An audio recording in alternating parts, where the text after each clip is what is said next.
হরে কৃষ্ণ।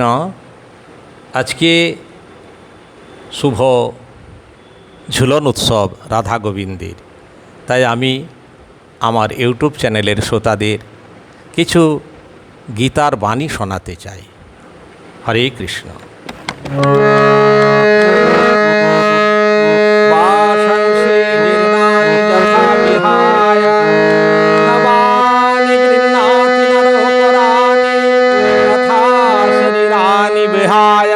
জীর্ণান্নানি সংযাতি নবানি দেহি। ভগবান শ্রীকৃষ্ণ বললেন, কি বললেন?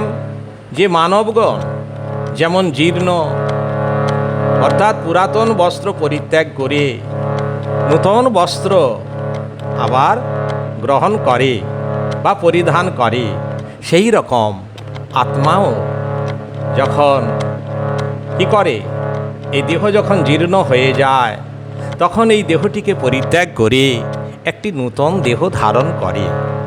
তাহলে এখানে আমরা কি বুঝলাম? এখানে বুঝলাম যে আত্মার কখনো মৃত্যু হয় না। আমাদের দেহটা জরাজীর্ণ হলে দেহকে পরিত্যাগ করে একটা অন্য দেহ ধারণ করতে হয়। আরও বললেন ভগবান, নৈনং ছিদ্যন্তি শাস্ত্রাণি নৈনং দহতি পাবকঃ ন চৈনং ক্লেদয়ন্তাপূর্ণা শোষয়তি মারুতাঃ। অর্থাৎ কোনো অস্ত্রের দ্বারায় এই আত্মাকে ছেদন করা যায় না।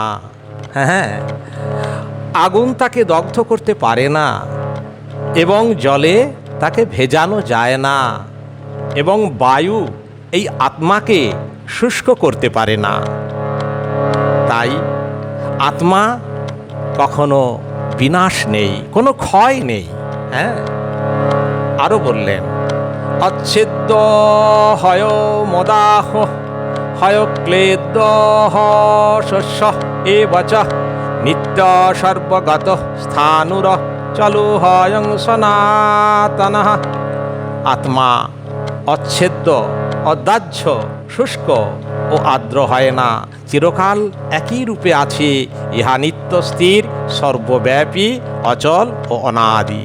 হরে কৃষ্ণ কৃষ্ণ কৃষ্ণ হরে হরে, হরে রাম রাম রাম হরে হরে।